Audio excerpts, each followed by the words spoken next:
The enigma of human vessels.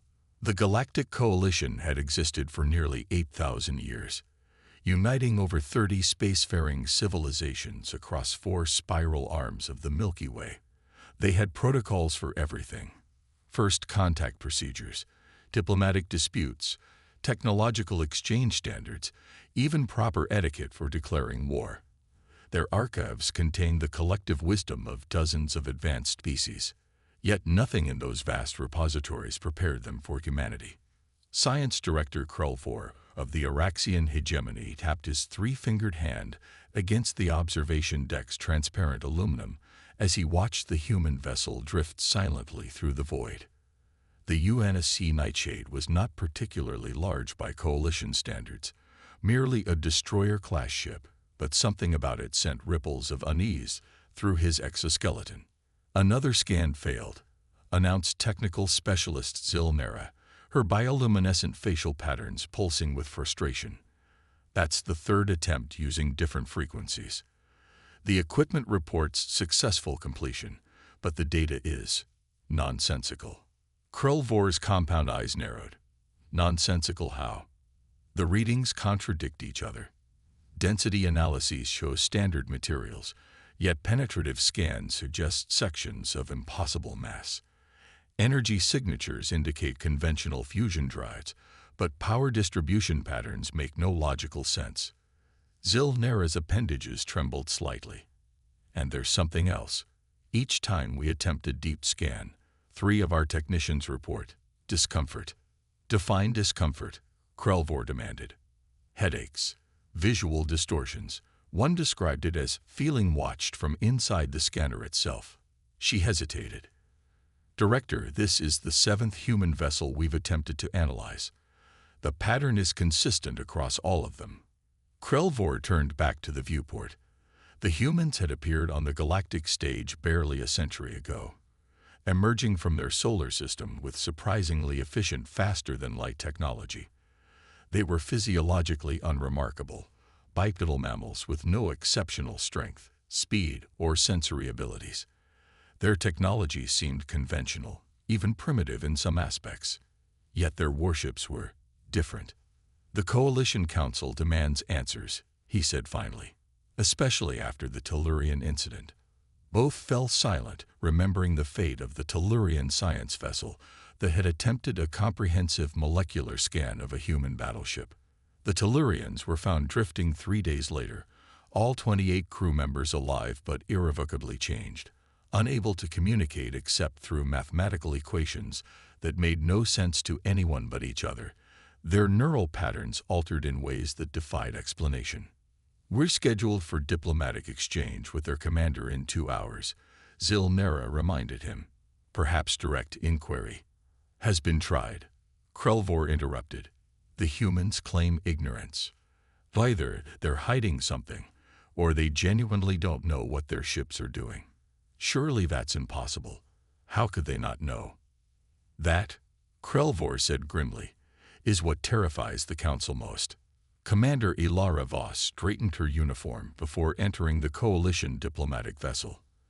At 38, she had spent nearly half her life on various United Nations Space Command vessels, rising through the ranks with a reputation for both tactical brilliance and unusual empathy, a combination that made her ideal for first contact scenarios. The Nightshade was her first command, and these ongoing negotiations with the Galactic Coalition represented humanity's most significant diplomatic effort to date.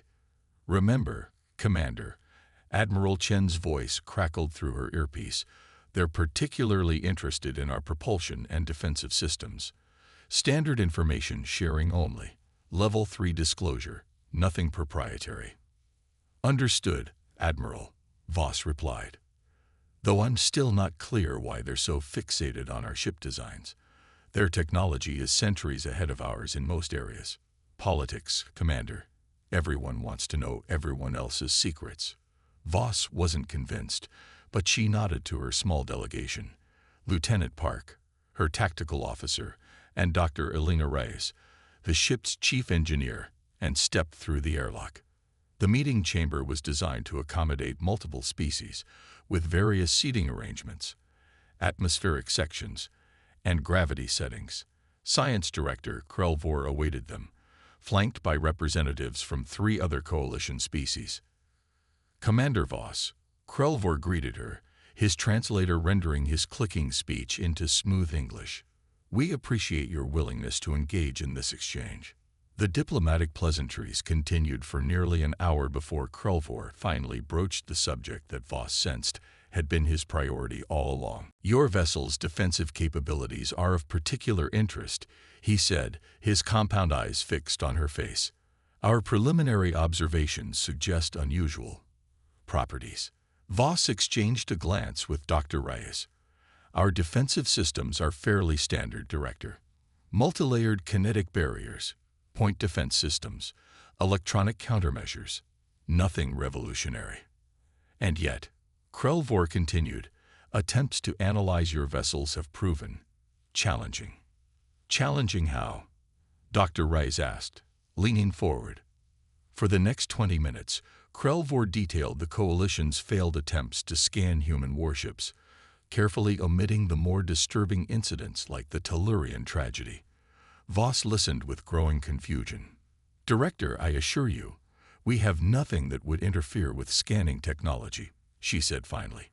In fact, we've been hoping your scientists might share insights on improving our sensor shielding, which we consider inadequate by your standards. Krelvor's exoskeleton stiffened, the Araxian equivalent of raised eyebrows. You claim no knowledge of these effects. None whatsoever, Voss replied honestly. Is it possible your scanning technology is simply incompatible with some aspect of our hull composition? We use several Earth-specific alloys that might not be in your database. We have considered that possibility, Krelvor admitted, which is why we would like to propose a joint research initiative, under controlled conditions, with both human and coalition scientists present. Voss considered this. I'll need to consult with UNSC Command, but speaking personally, I don't see why not. We have nothing to hide. As the meeting concluded and Voss led her team back to the Nightshade, Lieutenant Park moved alongside her.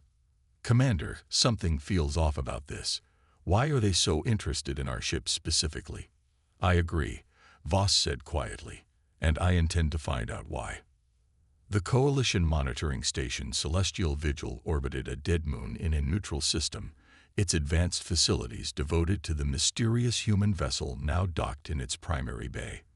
For 3 weeks, teams of scientists from both civilizations had conducted carefully designed experiments, scanning the Nightshade with progressively more sophisticated technology. Krelvor reviewed the latest results with mounting frustration. Each scan revealed nothing unusual, until it reached a certain depth or intensity. Then the anomalies began. Data corruption, equipment malfunctions, and increasingly, psychological effects on the operators. It's as if the ship doesn't want to be seen, murmured Zilnera, who had developed a persistent tremor in her left appendages since beginning the project. Ships don't want anything, Krelvor snapped. This is a technological phenomenon, not a sentient response. Yet he was no longer certain of that. The patterns emerging suggested something more complex than mere technological interference. When passive scans were conducted, nothing unusual happened. When active scanning attempted to map the ship's interior structure beyond a certain resolution, the anomalies appeared. The more invasive the scan, the more pronounced the reaction, almost like an immune response. The human scientists remained baffled and increasingly concerned.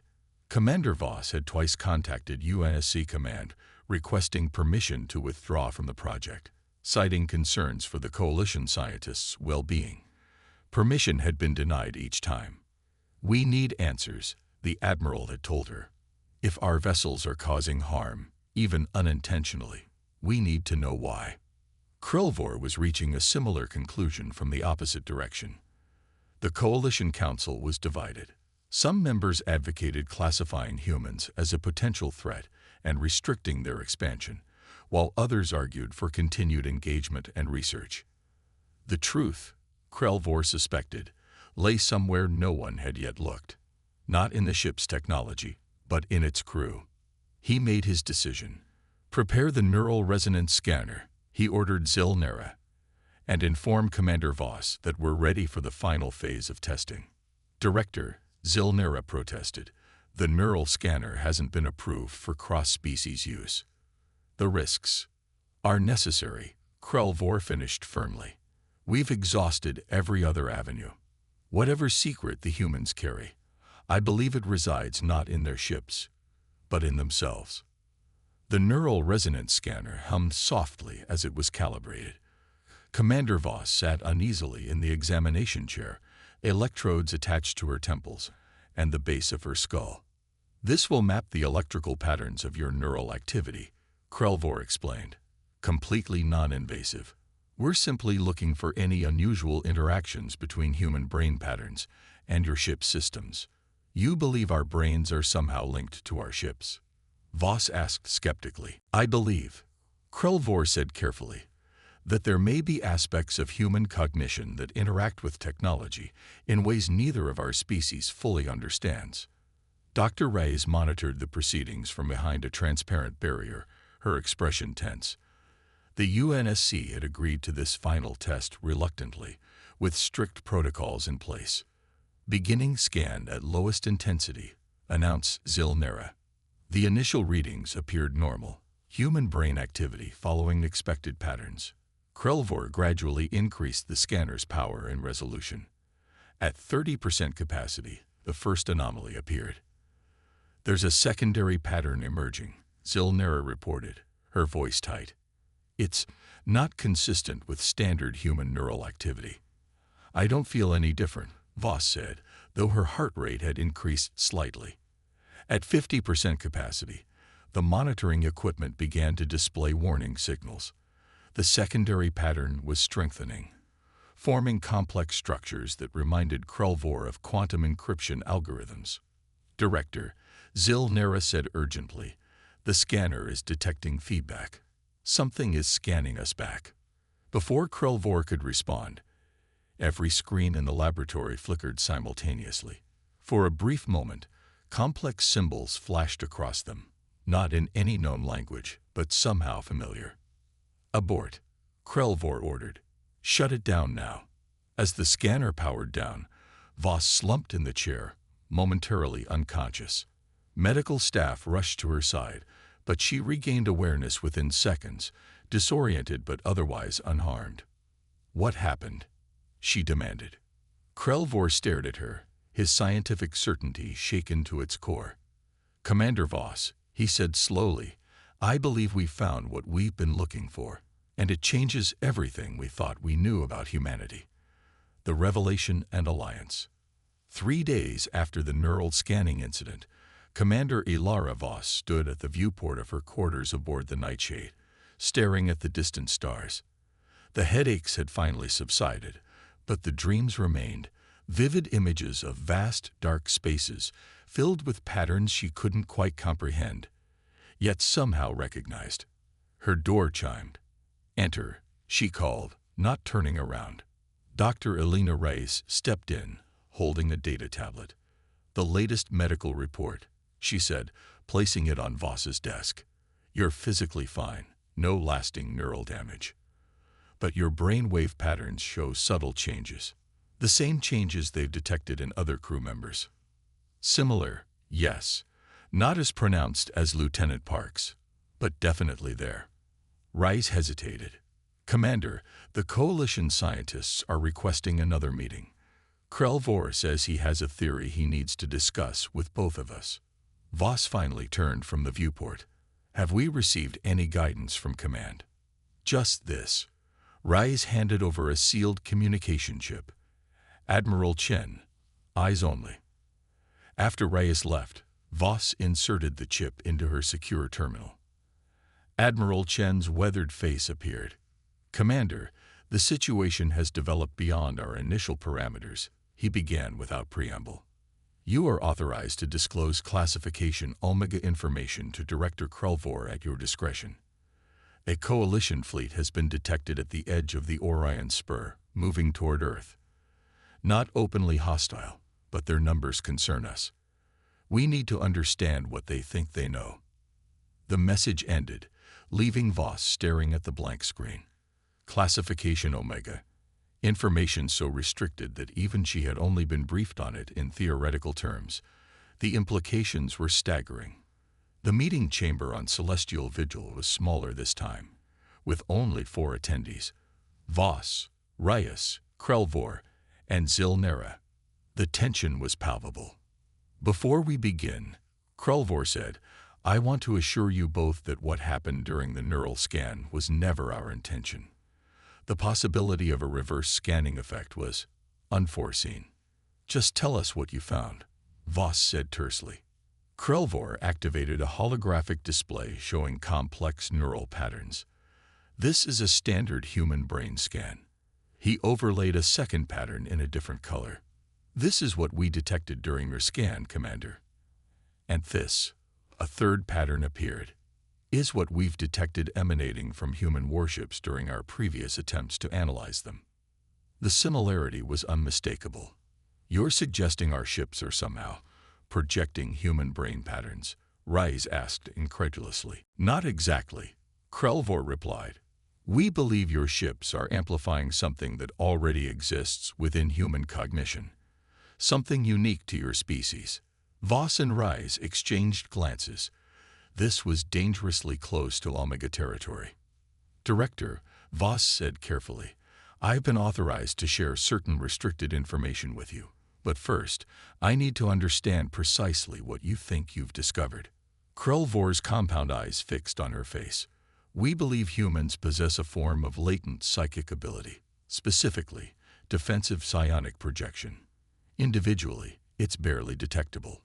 But your military vessels, perhaps through some aspect of their design or the psychological state of their crews, amplify this ability to create a powerful defensive field that actively repels and distorts scanning attempts." The chamber fell silent as his words hung in the air. Finally, Voss nodded. 43 years ago, the UNSC discovered that human brain activity generates a subtle electromagnetic field with quantum properties we still don't fully understand. Under certain conditions, specifically conditions of perceived threat or protective instinct, this field strengthens and exhibits what our scientists termed observer-dependent reality manipulation. "Consciousness affecting physical reality," Zilnera whispered. "On an extremely limited scale," Voss continued. "Nothing dramatic. Statistical anomalies in quantum systems, minor electromagnetic disruptions. But when hundreds of humans are concentrated in a military vessel, all trained to think protectively about their ship and each other, the effect compounds," Krelvor finished. "And your ship designs, do they intentionally amplify this effect?" Voss hesitated, then nodded. "Our hull alloys incorporate materials that resonate with human neural frequencies, originally an accident of engineering, discovered when early space stations reported unusual sensor phenomena around areas with high personnel concentration. Once we understood the effect, we began designing our military vessels to enhance it." "So your ships quite literally have a human shield," Zilnera said, her bioluminescence flickering with excitement. "A defensive system powered by consciousness itself." "Which explains why civilian vessels don't exhibit the same properties," Krelvor added, pieces falling into place. "And why our scanning attempts triggered increasingly strong reactions. The more invasively we probed, the more threatening it appeared to the collective unconscious of your crew." "That's our theory," Voss confirmed, "though we've never had it confirmed quite so dramatically before." Krelvor's exoskeleton relaxed slightly. "Commander, you must understand why this discovery has caused such alarm within the Coalition. Consciousness-based technology is considered highly unpredictable and potentially dangerous. Several ancient civilizations reportedly developed similar capabilities, with catastrophic results. We're not weaponizing it, Voss said firmly. It's purely defensive, and even now, barely controllable. We can enhance the effect, but not direct it with any precision. Nevertheless, Krelvor replied, the Coalition Council is concerned, which brings me to the reason behind this meeting. He activated another holographic display, showing a region of space near the galactic core. 3 months ago, Our long-range sensors detected something emerging from this region. We call them the Void Swarm. The hologram showed what appeared to be a cloud of small, dark objects moving in coordinated patterns. They consume everything in their path: matter, energy, information. Conventional weapons seem ineffective. They simply absorb the energy and grow stronger. They've already destroyed 2 outpost worlds. And you think our ships might be effective against them, Voss realized. A consciousness-based defense might be the only thing they can't simply absorb, Krelvor confirmed. The fleet approaching your territory isn't an invasion force, Commander. It's a delegation coming to request your help. The combined human coalition fleet assembled in orbit around Proxima Centauri's 4th planet was unprecedented. 68 vessels representing 7 different species, with the UNSC Dauntless, a newly commissioned dreadnought, serving as the command ship. Admiral Chen had taken personal command, with Voss serving as his executive officer. The plan was deceptively simple: intercept the Void Swarm at a predetermined location, using the coalition fleet to channel it toward the human vessels, which would form a barrier the swarm couldn't penetrate or consume. In theory. All vessels report ready, Admiral, Voss announced from her station. Chen nodded grimly. Begin Phase 1. The coalition ships moved into formation, their superior maneuverability creating a vast, moving corridor in space. Long-range sensors detected the swarm approaching, a dark cloud seemingly devouring the starlight itself. Swarm will reach engagement range in 3 minutes, reported Lieutenant Commander Park, now serving aboard the Dauntless. Chen activated the fleet-wide communication system. All UNSC vessels initiate Aegis protocol. Throughout the human ships, crews gathered in specialized chambers designed to amplify their neural resonance. They didn't need to understand the quantum mechanics behind what they were doing, only focus their thoughts on protection, on standing firm against the approaching threat. On the Dauntless's bridge, Voss felt the familiar pressure building behind her eyes, a sensation she now recognized as her own mind contributing to the ship's defensive field. Around her, other bridge officers reported similar experiences. Swarm entering the corridor, announced Park. Coalition vessels beginning withdrawal. On the main view screen, Voss watched as the dark cloud flowed between the retreating coalition ships, drawn inexorably toward the line of human vessels. The swarm's behavior changed as it approached, its smooth, coordinated movement becoming erratic, almost hesitant. They sensed something, murmured Krelvor, who had joined them as scientific liaison. They're trying to analyze the barrier. Swarm at 1,000 kilometers in closing, Park reported. 800. 600. Stand firm, Chen commanded, his voice steady. At 400 kilometers, the swarm stopped advancing. For several tense minutes, the two forces faced each other across the void. The dark, shifting mass of the swarm and the unwavering line of human warships.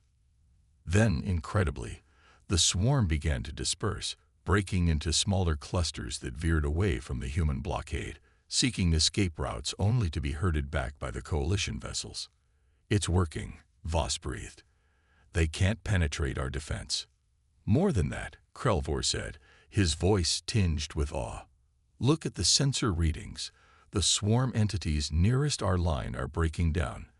The neural field isn't just blocking them. It's disrupting whatever holds them together. Admiral Chen allowed himself a small smile. Phase 2, he ordered. All vessels, advance at quarter speed. Let's push these things back where they came from. Slowly, inexorably, the line of human ships began moving forward, their combined psychic shield driving the swarm before them. Wherever the shield touched the dark entities, they seemed to unravel, dissolving into harmless particles. Hours later, when the last of the swarm had been dispersed or destroyed, the combined fleet regrouped. Damage was minimal.